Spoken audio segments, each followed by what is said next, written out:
Casual speech is something quite different, very different from writing. So we naturally tend to think, because we see language written so often, that that's what language is. But actually, what language is speech. They're two things.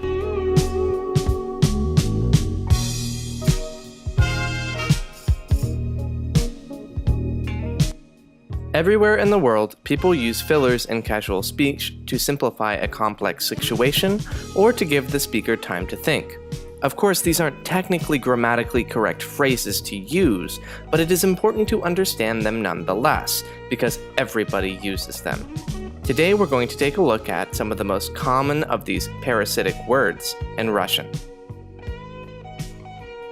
The first of these parasitic words that we will look at is the word nu, which literally translates to well, but has several different meanings in context. So we're going to look at 3 different situations and figure out what nu means in each context. Мама, первое слово, главное слово в нашей судьбе.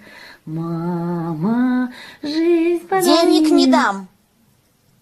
Ну, мам. In this situation, the girl uses the expression "nu mom" to show her frustration with her mother. Nu plus a name is kind of like, come on, mom, why won't you give me any money? Let's move on to the second situation. Алло, я слушаю. Товарищи, ну...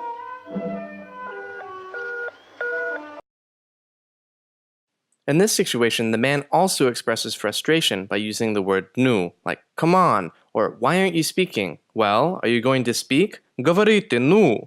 Are you going to speak?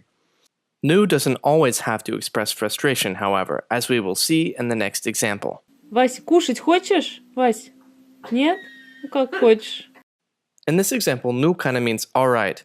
Well, alright, I guess if that's what you want. Ну как хочешь. Moving on, we're going to look at tak, oi, and blin. Tak means so, oi means ouch, and blin means pancake, literally. Let's see what they mean in context.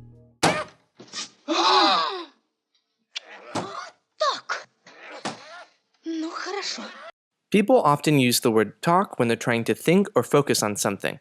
Talk. What will I do next? Now let's look at oi. Ой, я не знаю. Я все думала. In casual speech, oi usually means gosh or geez. Geez, I don't know. Gosh, I don't know.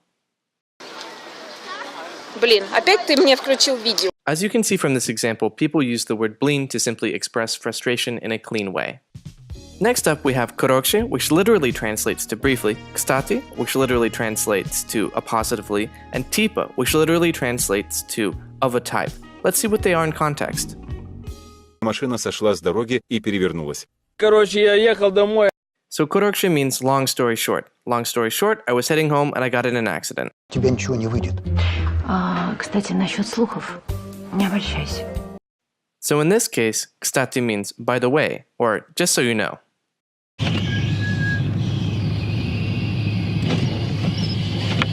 Это типа ветер? Ветер, что мне помнишь? So tipa means some kinda or some sorta. Is that some sort of wind, or are you making those noises? Next up are the 3 worst parasitic phrases. They don't really have any meaning on their own, they just show that the speaker is thinking. Let's see how they are in context and how bad it can be if you use them too often. Как бы молодежь, как бы, то есть, как бы, психика нарушена, как бы, то есть, как бы, ну, влияет, как бы, давление, как бы, то есть, молодежь, как бы, проще. То есть, I mean, как бы, kinda like... Ну, в этой ситуации мы просто мы уже здесь наши полномочия все окончены. Это самое. I know I'm supposed to say something, but I don't know what to say. Сколько это стоит, а не важно, сама, да, это сама. Поэтому, сама не такая уж дешевая, не вот сама. И только что это сама. Это сама is a country way of saying это самое. It's even worse than saying that. Finally, we have как сказать, which literally means how to say, and this is something that foreigners often say when they don't know what to say. However, if you use it too much, you can sound uneducated. Let's see how it is in context. Каких, как сказать, компромиссов или как сказать? Нет, Да, никаких борьб... Нет. Нет. В прошлом году никаких... Так, как сказать, как война, что или как этот, между собой они же дерутся же, типа борьба, да? Или там конкурентность. Let's review. Verbal fillers are what you use when you don't know what to say. I have the literal translation here in brackets, followed by the actual meaning and context afterwards. Next up, we have the semantic helpers, which help you try to convey the meaning that you're trying to get at to your audience. Finally, we have some emotional intensifiers, which make whatever you're saying more emotional, with more meaning and more feeling. I hope you enjoyed this episode of Head First Russian. If you thought this video was helpful, go ahead and give us a like, and be sure to subscribe so you can get notified every time we have new content. My question for you, the audience, is, which parasitic words do you use the most every day? Be sure to let us know in the comments. Until next time, пока.